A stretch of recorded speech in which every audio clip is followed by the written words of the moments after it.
Welcome to Lodestone True North podcast. My name's Mark Whitmore, your host. I'm the head coach here at Lodestone True North. And what I do is I back the bus off business owners and put them back in the driver's seat.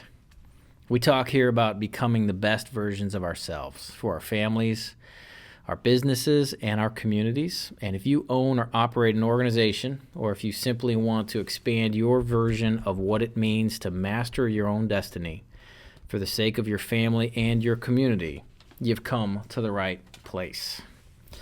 And today I'm going to read again from Culture Code by Daniel Coyle. And I'm reading from, this is chapter 1, kind of halfway through chapter 1. When you ask people inside highly successful groups to describe their relationship with one another, they all tend to choose the same word. This word is not friends or team or tribe or any other equally plausible term. The word they use is family. What's more, they tend to describe the feeling of those relationships in the same way. I can't explain it, but things just feel right. I've actually tried to quit a couple times, but I keep coming back to it. There's no feeling like it. These guys are my brothers. Christopher Baldwin, U.S. Navy SEAL Team 6. It's not rational. Nobody who's purely rational about it does the kind of things that happen here. There's a teamwork that goes way beyond team and overlaps into the rest of people's lives. Joe Negrin, KIPP Charter Schools. It's a rush, knowing that you can take a huge risk, and these people will be there to support you no matter what. We are addicted to that feeling. Nate Dern, Upright Citizens Brigade Comedy Troupe. We are all about being a familiar group because it allows you to take more risks, give each other permission, and have moments of vulnerability that you could never have in a normal setting. Dwayne Bray, IDEO Design. When I visited these groups, I noticed a distinct pattern of interaction. The pattern was located not in the big things, but in the little moments of social connection. These interactions were consistent with the group, whether the group was a military unit or a movie studio or an inner city school. I made a list. Close physical proximity, often in circles. Profuse amounts of eye contact. Physical touch, as in handshakes, fist bumps, and hugs. Lots of short, energetic exchanges, not long speeches. High levels of mixing. Everyone talks to everyone. Few interruptions. Lots of questions. Intensive, active listening. Humor and laughter. Small, attentive courtesies, as in thank yous, opening doors, etc. One more thing. I found that spending time inside these groups was almost physically addictive. I would extend my reporting trips, inventing excuses to stick around for another day or two. I found myself daydreaming about changing occupations so I could apply for a job with them. There was something irresistible about being around these groups that made me crave more connection. The term we use to describe this kind of interaction is chemistry. When you encounter a group with good chemistry, you know it instantly. It's a paradoxical, powerful sensation, a combination of excitement and deep comfort that sparks mysteriously with certain special groups and not with others. There's no way to predict it or control it. Or is there? So that is, of course, reading from Culture Code, and I want to introduce the person that introduced me to the Culture Code. And so we're talking today with Jeremy Pryor. And I got a little, Jeremy Pryor is, I would refer to him as several things. First of all, serial entrepreneur, deep thinker, father, and close friend. All those are great terms for you. And now I can add the one who introduced me to the Culture Code. So I was going to tell you, brother, that so I read through, I listened to it on audio, and I have probably now 5 copies of it in my office and floating around. I've given out 3 or 4 copies already. And I had this experience when I read it, and I've never had this happen to me before. When I got to the end of the audio, I was driving, and I said to myself, I need to listen to that again. And I went right back to the beginning and jumped right back in, listened to it all the way through again. And I don't, like you, so I know you listen to it on some sort of speed besides normal, right? Yeah, like 1.5 or 2 or 2.5 or something. I can't do that. I'm on 1, dude. Just 1 standard speed. So I listened to it all the way through again, got to the end, and I almost hit it a third time. I really wanted to, but I needed to read some other books. So thank you for turning me on to the Culture Code. Absolutely. Yeah, when I told you about it, it's ironically my favorite book on parenting that I've ever read, which is what, I read it when I was doing the CEO thing and just got more out of that than maybe any other book I'd ever read. But I just couldn't stop thinking about, how many sort of ideas around being a dad or what kind of culture you want to create, especially if you're trying to forge your family into a team that works together. The Culture Code was just, my favorite. I could not stop finding insights from what he's writing in there. So talk about the parenting thing. That's interesting. Because as I was thinking about it and listening to it, I wasn't thinking about family. I could totally see where you got that. But what did you change, or what sorts of things are different now that you've read that? Well, he has the chapter where he talks about the coach of the San Diego Spurs. The whole that one was just like, that was a masterclass in fatherhood. He just talks about the the high challenge and high invitation environment. Like, you're just constantly pushing, but you're also constantly supporting your players. And so the way that he created experiences, how the intimacy that he created early on with each player. For those of you who haven't read the book, what the author does in that chapter is there's some kind of crazy scientific calculation where they tried to figure out the best coach of all time, based on, they try to get rid of all the variables. Like, okay, this they just had tons of money, or it's just, if everything was completely even, and it was just coaching that they were trying to determine, then this guy that coached the Spurs his teams were successful in ways that nobody could understand how he did it. And so the author just does an incredible deep dive and describes what it's like for this guy to coach his team. And I found that the analogy of coach, if the goal is for a family, this is different than, I would say, maybe just a one-on-one intimacy with one of your kids. But if the goal of your family is to work together as a family, then I find the analogy of coach to be super helpful. So I just loved getting all the insights on how that coach, forged such an amazing bond in his team. Yeah, that's interesting. I when he was talking about, so there was a particular moment where they had lost. I don't think it was the last game. I don't remember which series it was, but they had lost they had a major defeat. Yeah. They were all humiliated, and they had all this celebration stuff set up, supposed to be this big win, this sweep over the Miami Heat, I think it was. And he went out ahead to the restaurant where the celebration was supposed to happen. Of course, everybody thought they were going to cancel it and so forth.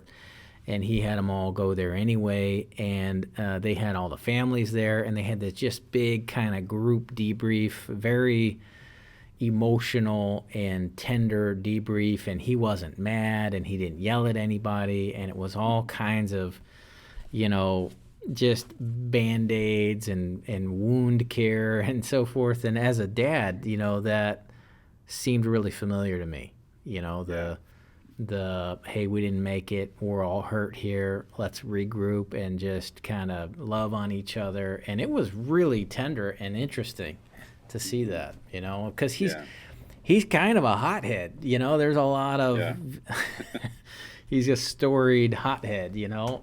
So it was really interesting, that part of the book. Yeah, yeah. I think that was, and that your ability to lift morale, celebrate, yeah, that those tools that he's pulling out there are just so critical, and for both any kind of team you're going to create, whether that's in business or in the home. Yeah, yeah. So what about in the biz? How did you said you started reading this thing in your while you were running Epipheo and Yeah. Epipheo, right? So so what's your how long's Epipheo been around? Talk about that for a minute. Yeah, it's been I think almost 12 years now. It started in 2000 and the very end of 2008. So yeah, it's a for me in business years that's a long one for sure. Where business years like dog years, are they longer That's than right. normal? Yeah, for a startup that is kind of doing stuff that's, especially when it first started was on the edge. Yeah, 12 years. It's been a great Yeah. run. Yeah. Wow. So how many employees there right now? I know it comes and goes. And Yeah, I think probably around 30. what was your highest number of folks? We had probably 70 at one point. And a lot of the fluctuation is also just the change in the remote workforce versus a workforce that's centralized. And now it's becoming even, I mean, with the COVID stuff, we're going, a much more remote. And so a lot more freelancers versus W-2 employees. So we usually have a similar number of freelancers that are pretty, either part or full-time contributing to the company. Yeah, kind of your go-to folks, your go-to contractors. Yeah. Yeah. So you were reading Culture Code. Well, how'd you get turned on to it, first of all? Yeah, one of the guys in my company, Chris Ignizio, I don't know if you remember Chris, Yeah, but he told me, like, Jeremy, you got to read this book, because he knows that I'm always trying to figure out. This is really the code I'm always trying to crack. And we did a thing when I was running the company. I did every Monday morning we would do an all company meeting for just like 30 minutes, and I would cycle through our mission, our vision, our values as a company, and mostly just really wanted to understand, how do you craft a really good culture in a company, which is extremely challenging depending on what kinds of, with the ups and downs of business, especially if you take hits. So yeah, I was always super excited to read books that would help me figure out how do you craft a culture within a company. So what'd you come up with? I mean, there's so much there, and this whole thing of crafting culture is, it's elusive, and on one side, it's trite, it sounds trite, like culture, and all that, but on the other side, it's like gold, it is the golden part of having a biz or an organization. So what'd you take away in the sense of how did it help you actually craft culture? Yeah, well, the part that you just read, the experience of being like a family is something that is definitely elusive and challenging as a culture. I mean, I would say that at Epipheo, one of the things I learned in the 12 years, so we started, there was sort of a euphoric first couple of years where we were just growing so fast, and our first few clients, once we started really going as a company, were like Google and Facebook, and we were just on top of an industry that was just emerging, and so it was like there was a season where the culture at the business was just extraordinarily close and fun, and just there was a feeling of we're just winning all the time.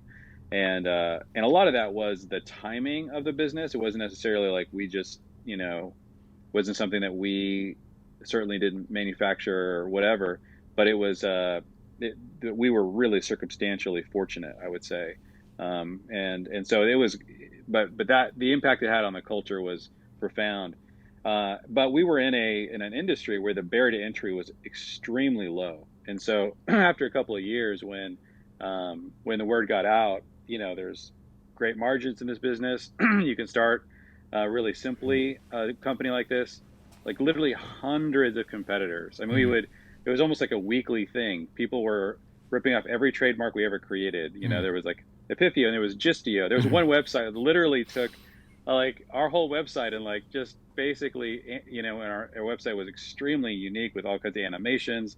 I mean, it just replicated everything. I mean, it was just every week, like I said, coming online. And so after 2 or 3 years of just hundreds of competitors, we went from being kind of a blue ocean company to a deep red ocean company. Culture became really, really hard because we probably put 10 times more work into creating a great culture, but we were getting half the traction that we got when we were winning versus when we were trying to survive. And so but for me it was a really great experience, both sides. It was amazing to have an experience of just like what it feels like just to win, and it was really incredible to know what it feels like to get in the trenches with those people who are actually really committed to the business. And I would say that as much as I was continuously trying to figure out how do you sweep up the whole company into a feeling of team, or some of those elements of family. It was a lot easier to get there with your leadership team, and so just really investing in those people, those meetings. That was, you really were looking for, hey, who's going to be fighting alongside me? It's like that band of brothers.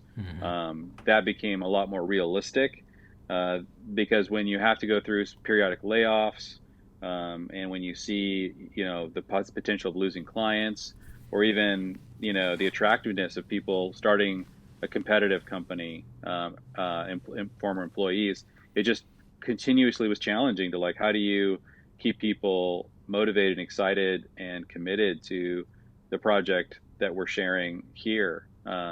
So yeah, lots of ups and downs, lots of learnings, but definitely one of my biggest learnings was to be careful that you understand the implications of the business cycle. If you're winning, then really take advantage of that culture, but be careful that if you promise things when you're winning, this is probably another, like, I would say, mistake and thing that I look back on. I'm like, ooh, really learned this the hard way.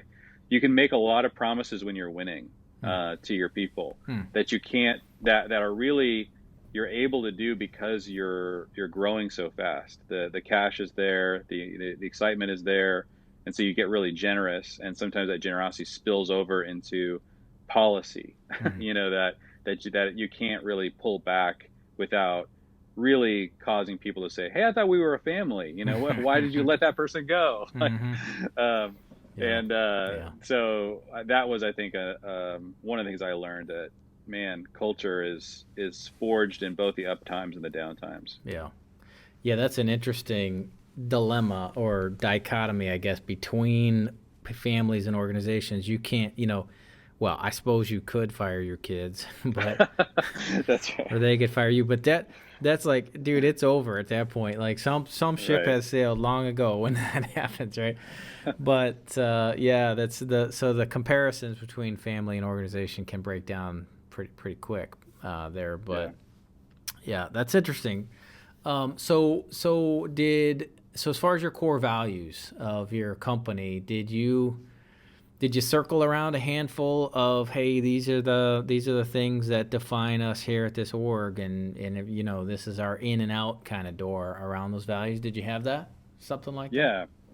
Yeah. Like, and I was really influenced, I know you are too, by the Patrick Lencioni, The Mm-hmm. Advantage, and some of the Mm-hmm. stuff he says, which I think his definitions of his four different kinds of values, those accidental values and the aspirational values, Mm-hmm. and the core values being different than those. That was really, really helpful. Like Mm. Epipheo had a lot of aspirational values, Yeah. and we weren't really living into them, and we really couldn't. And so there was a lot of tension in the company between, because one of the things that Lencioni says is if you call it aspirational value, this is something you wish were true about your Mm-hmm. culture, but really isn't. If you call it a core value and you sort of talk about it like a core value, you create a lot of cynicism Mm-hmm. in Yeah. the organization. People are Yeah. like, oh, you're not actually following through on this, and so there was a lot of backing away from, I think, aspirational values, and trying to figure out, okay, the difference between an aspirational value and a core value. That was probably one of the biggest struggles we had. Mm. So some of the core values that we really were leaning into, there was one called choose integration that was from the very beginning a really interesting, Mm. distinctive of the. And one of the things that Lencioni says is, the permission to play values, which are just would be Mm-hmm. true of most companies, that doesn't actually create a distinctive culture. But Right. you have to ask yourself, what are those things that 95% of other companies couldn't say, good companies couldn't say is true about their culture. Mm. And so that was definitely something that we were experimenting with constantly. Like, are there ways that we can integrate, family life into our work at Epipheo, or is there ways that we can integrate, basically the kind of the bring your whole self to work, Mm-hmm. and not live a sort of a disintegrated Mm. life.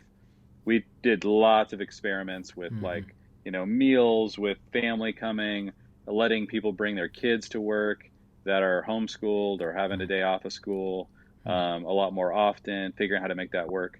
That was just a culture value that we constantly were Mm. tweaking and trying to play with and trying to push forward. Mm.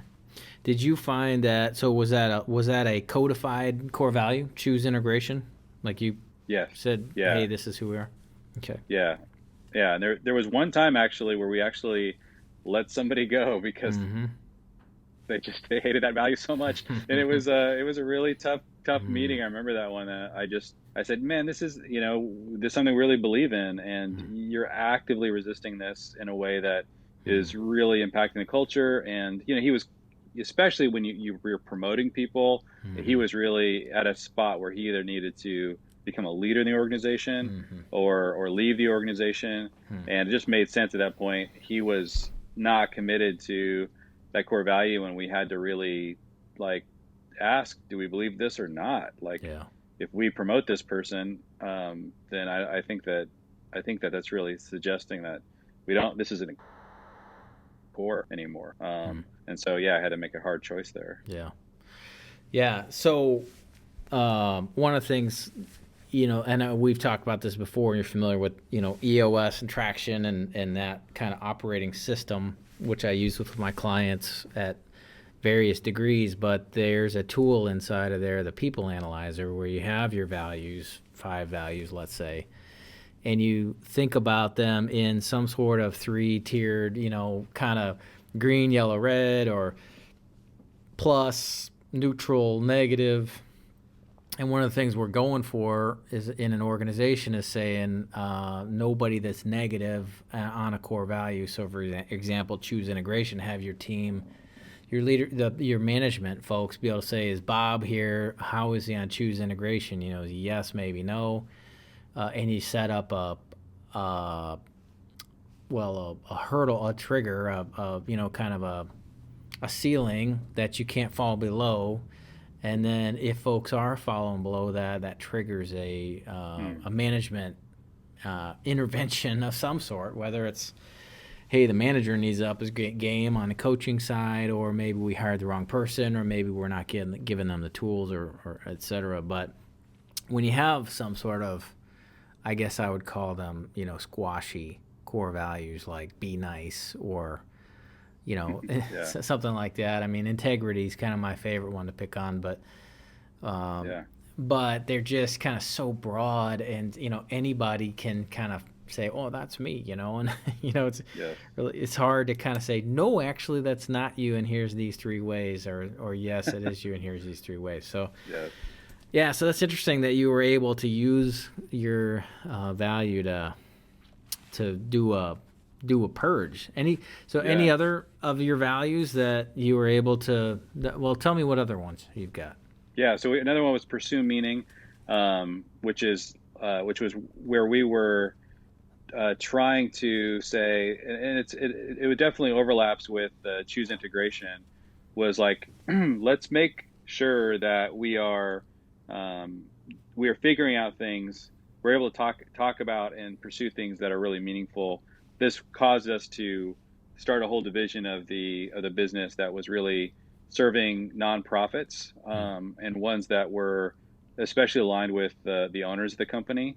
And so we work with some great, huge, really influential nonprofits, that we really believed were doing so much good in the world, and a larger and larger percentage of our work began to come from those kinds of companies or those organizations because of that value.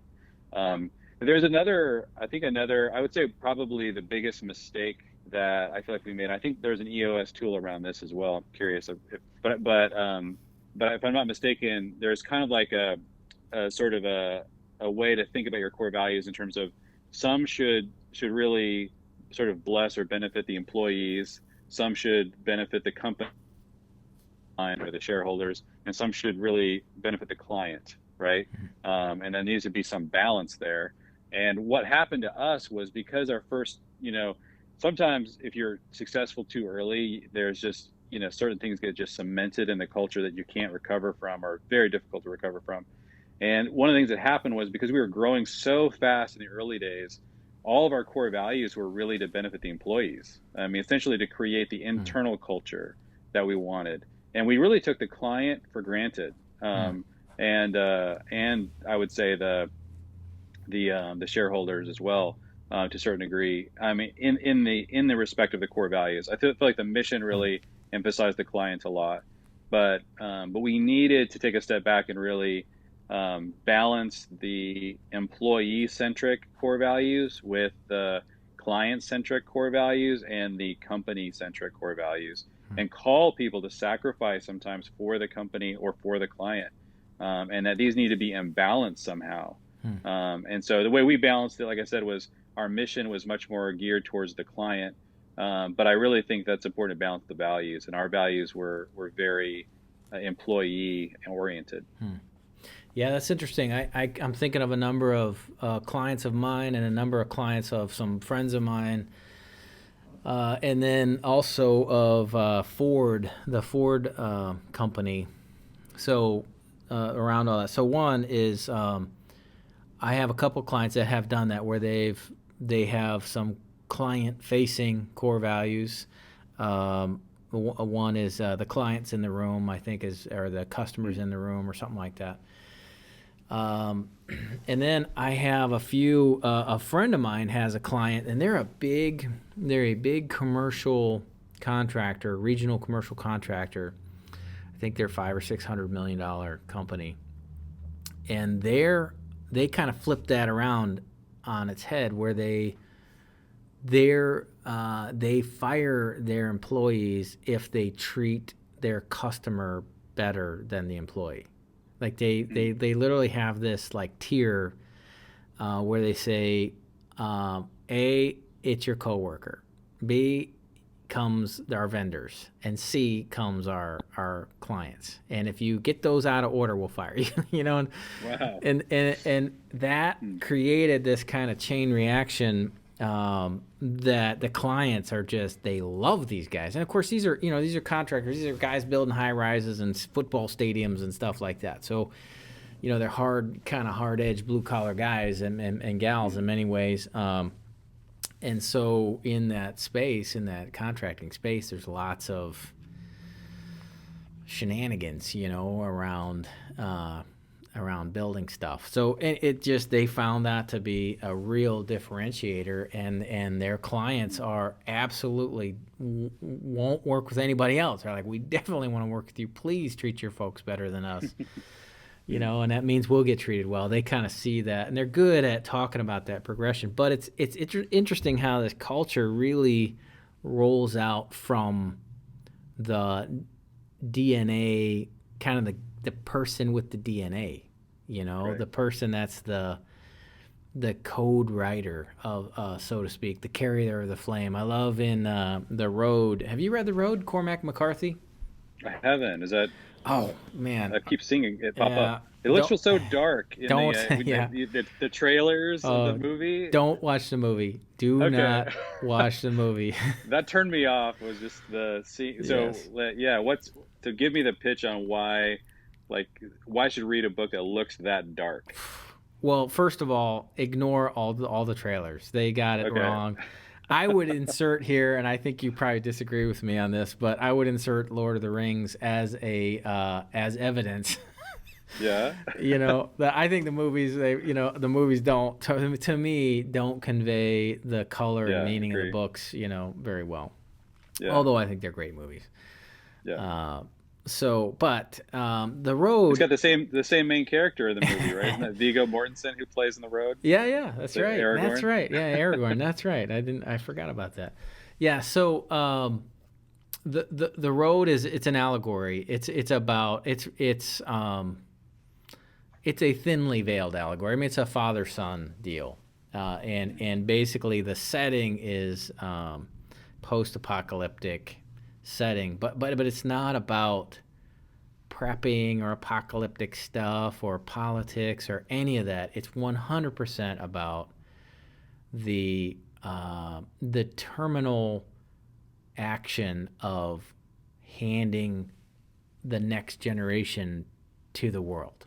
In that Hmm. it is like a dying process. Like as a father, as a Wow. parent, you're literally you get this picture of a guy standing in 7 feet, a 6 foot guy standing in 7 feet of water with his kid standing on his shoulders, trying to just be like, Hmm. I'm gonna get you to the next level and it's gonna kill me. And it's just this Wow. really artistic, beautifully written, incredibly beautifully written, uh, you know, exploration of the pain and the sacrifice of parenting, Hmm. from the father's perspective. There's a whole bunch of talk of the mother, but she's really not. It's a I won't get into much of it, but it's just incredibly beautiful. It's the most. I think to me, it's one of it's one of my favorite books. Hmm. If I I'll check it were, out. I'm sold. I'm gonna. yeah, it's the desert island book. I mean, if there's top five, and that's one I wanted to ask you actually. That's Hmm. so.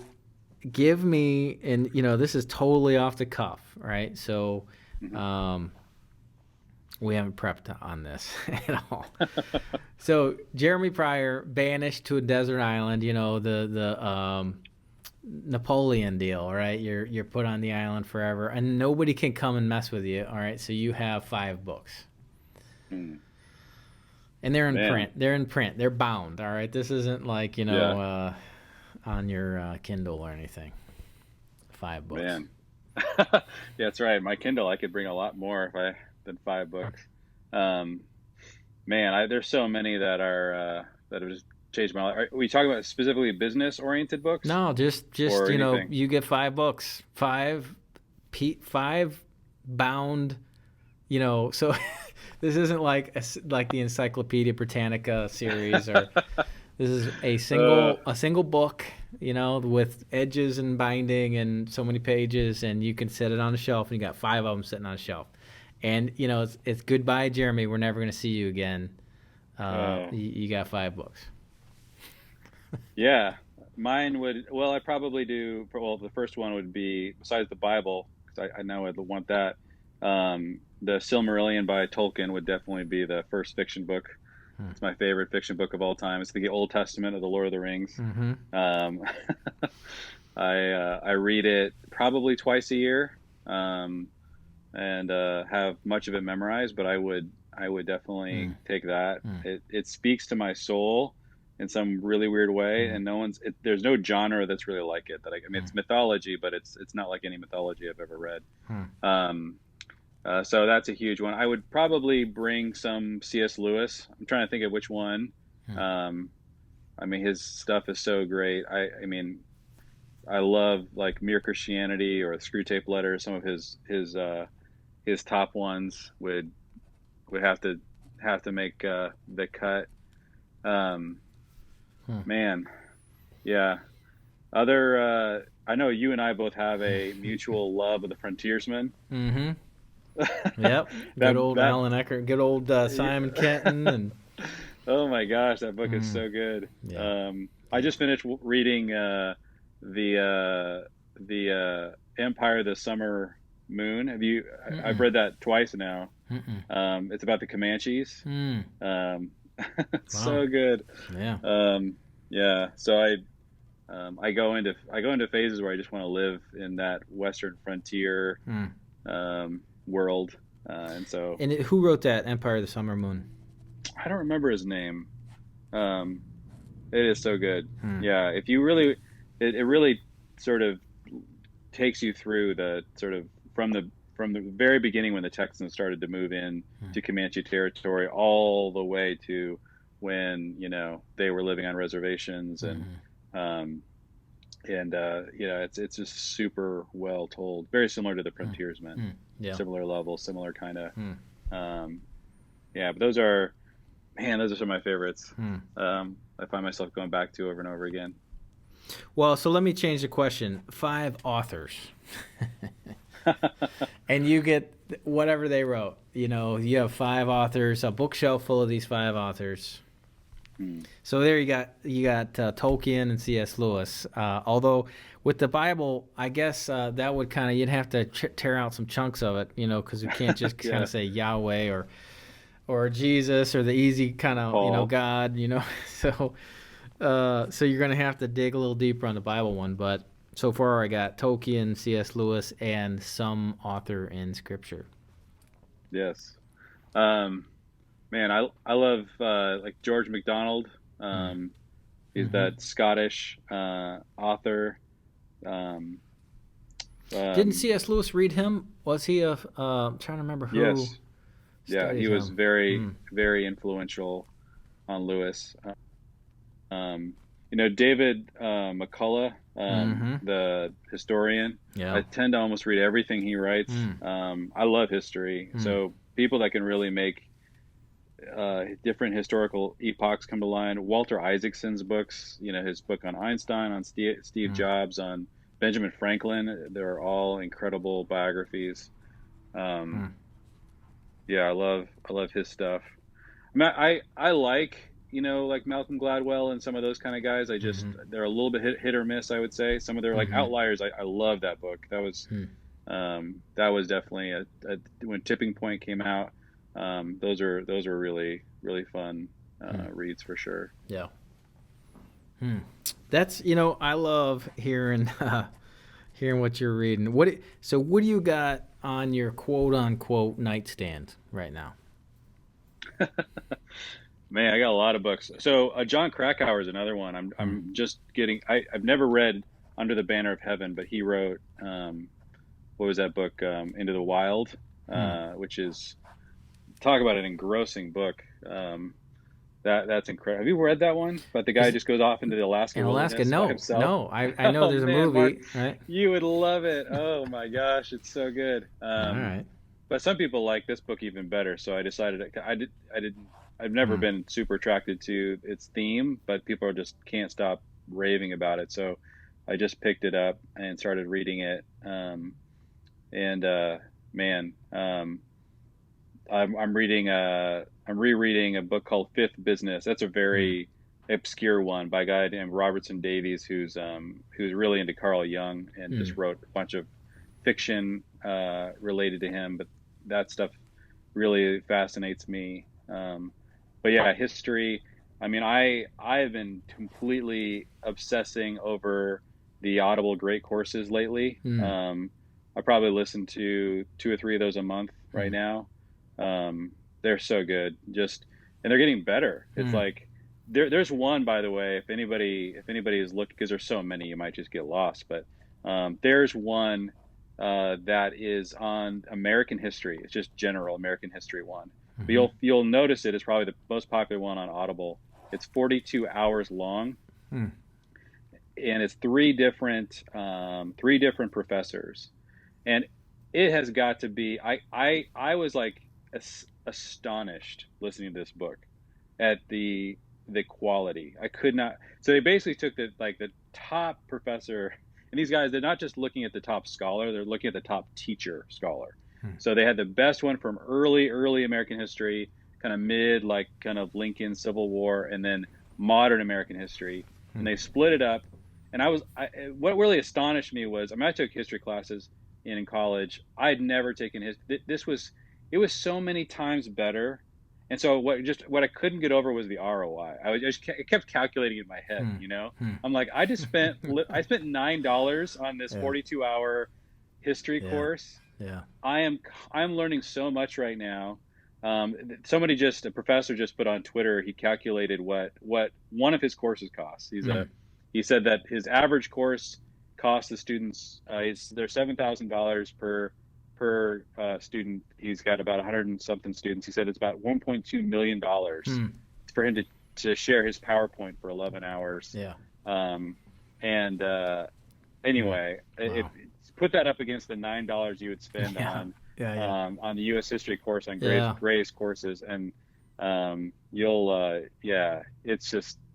But that one, I'll probably have to re-listen to that one. That one was really good. That's great. There's a guy, Joseph Telushkin. So I've been listening to all of his books. He's got one on Jewish literacy, and then he just did one on one of my favorite characters in modern history. He's the Rebbe. He's this obscure rabbi, from New York, that has had probably one of the greatest impacts on Judaism in the last 100 years.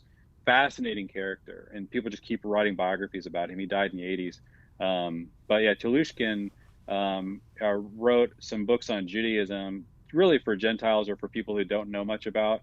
His stuff has just been super interesting. I'm sort of like going deeper and deeper into him as an author, and his biography on the Rebbe.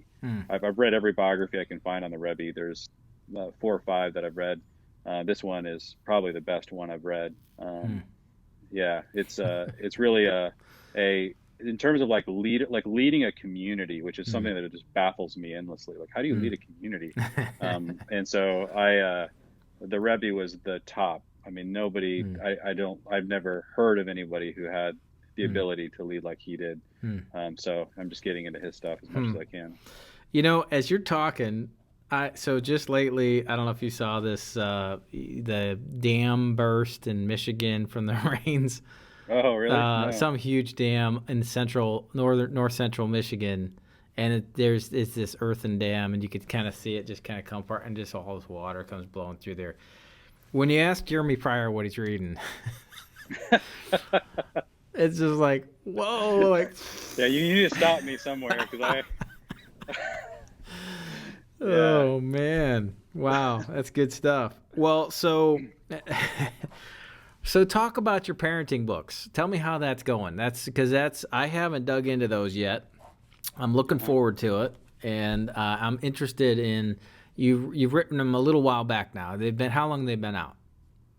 Well, we just published them, recently, probably the last 6 to 8 months. But yeah, I wrote the first one. I started writing the first one probably about 8 years ago. The main one. So yeah, there's 3 books that we published around family. One is called Family Revision.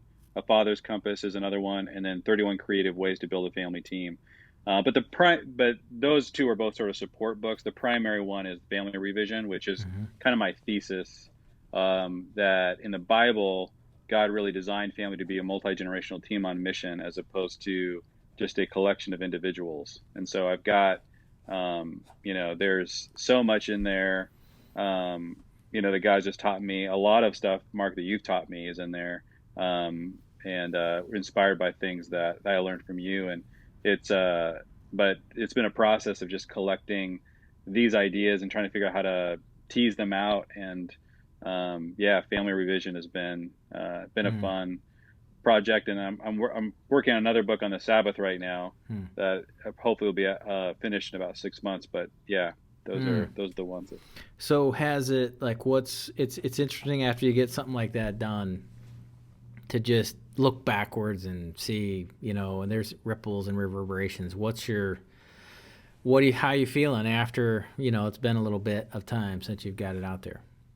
Yeah, a huge relief, honestly. Like I only write books when I'm like, why? Like the book that I wish had existed when I was wrestling with this question. Hmm. Because as you can see, I read a lot. And I'll try to.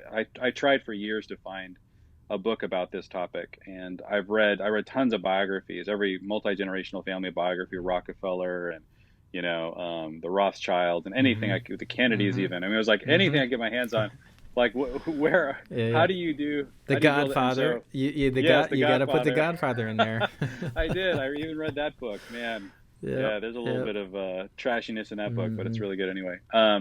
But it's yeah. So part of me just I feel like it feels like a discharging of responsibility. Hmm. Like I keep thinking about that that dad out there who's like why does what is family like Mm-hmm. why does it not work like Mm-hmm. and I just wanted to have something that I can like give to that guy and just say look like this is what helped me and I couldn't I basically had to piece this together by traveling to Israel every couple times a year just constantly like gleaning from different people hoping that I could understand this through scripture and through relationships with people like you and so it's just it's not a realistic path that I think most dads are going to be able to walk and so they need just to be explained in a way that that'll help them understand it conceptually and so and just have some of the basic tools that come with this mindset so yeah I would that's my biggest feeling it's always a little on the creative side you're always like oh I could have written it better or they always say Mm-hmm. that Yeah. books are never done they're just due and so Yeah. I could give myself a hard due date completed the book got it out there I can always revise it Mm-hmm. and so I feel really good about it and I feel like it does deliver the thesis and I've getting really good feedback that people that are reading it are kind of the penny is dropping like they're getting it so anyway I feel really relieved that it's out there and circulating and it has the ability it's like in a to me I'm such an introvert that I'm just like I just want the idea itself to be what people like gather around Mm-hmm. and I can sort of and that's kind of what I feel like can happen is happening starting to happen more and more around the book so Mm-hmm. I'm happy about it. Yeah. Good. Well, I'd love to talk to you more about that. So if when we talk next, because I want this Mhm. to be a habit, I Yeah. love tapping into, it's like popping the lid on some sort of like smoldering, little kind of fire down in the earth, like what's going on down there? There's something that's going to pop out of this. And so, I would love to talk to you about some of your family stuff, and how that's, maybe there's some stuff you believed and acted on early that you're looking back and going, oops, that was a mulligan. I need a redo on that one. And you and I both have seen and been that young dad or been Yeah. with young dads who are like, yeah, this is how we're going to do it. And you're like, hold on, buddy. This is going Right. to echo, this is going to turn into something you don't want later. And so I'd be really interested in some of your uh, observations about yourself, things that you wish you could do a redo on parenting Mm. wise. Or maybe things that you're like, hey, folks, do it this way, and now you're like, oh, wait a minute, do it some other way. So, Yes. yeah, the revisionist, I guess that would be revisionist history, revisionist That's right. family. Yeah, so I love it. That's cool. That's really cool. Yeah, well, it's always a real pleasure talking with you, buddy, and Yeah, you too, Mark. looking forward to the next one. Now, so tell me what should I be reading right now? Like you, so I just well, let me tell you what I am reading, and then I've got a couple books queued up. Okay. So the book that I started reading after my second pass through the Culture Code is Team of Teams by Yeah. Stanley McChrystal. McClistrel. Yep. Yeah, it's Great book. very. He dives into a bunch of really philosophical kind of these A-B between, what's the guy's name? Taylor, the famous Right. institutional kind of, Organizational. organizational Yeah. thinker. And he, has a few good things to say among many not so good things, really, observations about his impact on how we do organizations. So that's been interesting. I'm almost done with that. And then I've got Viktor Frankl queued up. Yeah. The meaning of man. Man, such a meeting. Yeah, yeah. Yeah. Because I've Great been book. listening to Jordan Peterson, obviously, over years, Oh, yeah. and he's been talking about. I'm like, all right, it's time for me to read that one. I've read the Gulag Archipelago. Oh, that's a So slog. yes, and he said, his one of his things is he said that should be required reading for all American teenagers is the Gulag Archipelago, just to help you kind of go, okay, we got something Yeah. really cool here, really meaningful. That's right. So, but anyway, assuming I get through Viktor Frankl, what should I put in my queue? Well, are you familiar with the BRRR, the BRR, the strategy of real estate investing? I don't think so. Okay, here we go. You ready? This is the book I want you to read. Okay. All right, it's got a weird title. Okay, it's called Buy, Rehab, Rent, Refinance, Repeat. Okay. Okay, that's all there is. Buy, rehab, refinance, rent. No, rent, refinance, repeat. Buy, rehab, rent, refinance, repeat.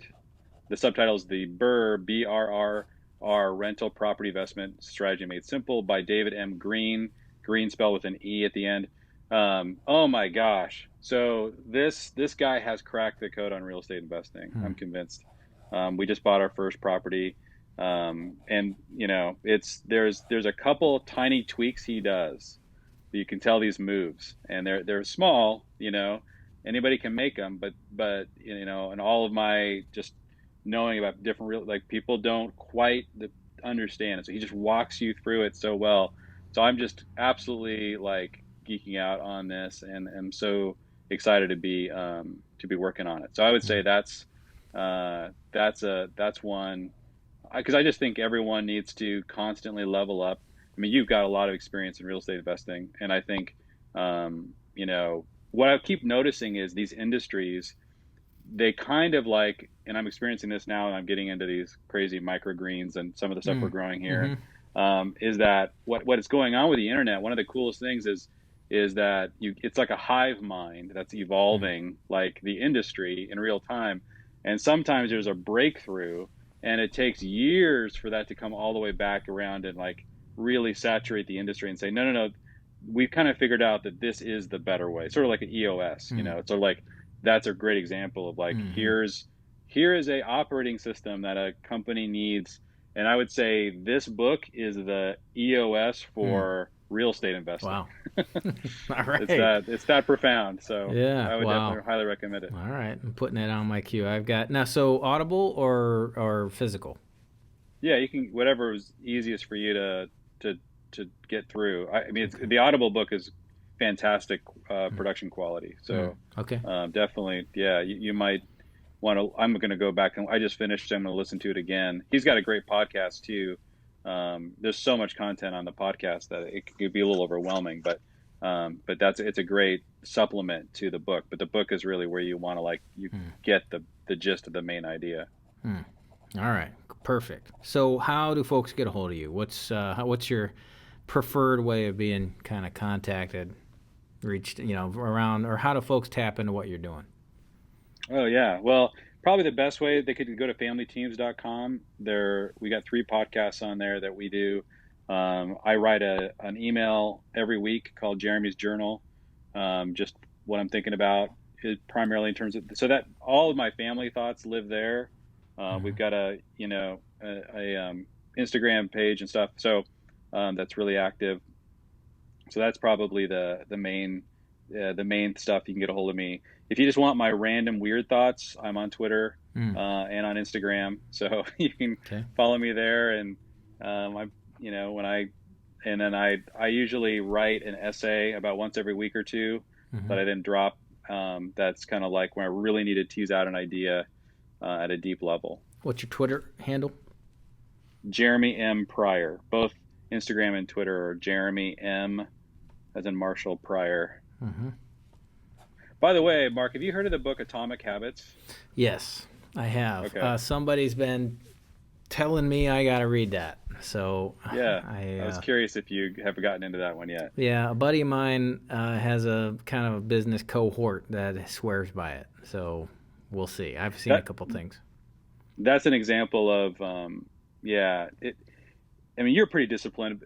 But when you run into like people who just can't get themselves to do, it's Mm. great. It's a great book for coaches. It's like another tool you could use that'll help you help someone who's just Mm-hmm. stuck in the rut of not being able to get themselves to do the stuff that leads to a really healthy life. Yeah. It's probably the most helpful book in terms of that struggle that I've read in a long time. Yeah. Yeah, so you're the second or third person in the last week that's mentioned that. So that's going on the queue, buddy. Awesome. Well, love talking with you, and looking forward to the next one. So Yeah, absolutely, Mark. Love talking to you too. all right, buddy. All right, take it easy. Take care. Bye-bye. Bye-bye.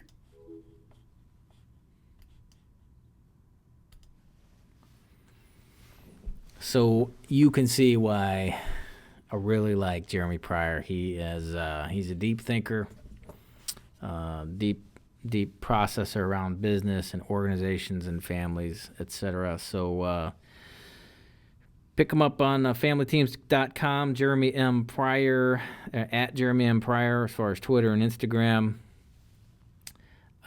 You can reach out to me at mwhitmore@lodestonetruenorth.com.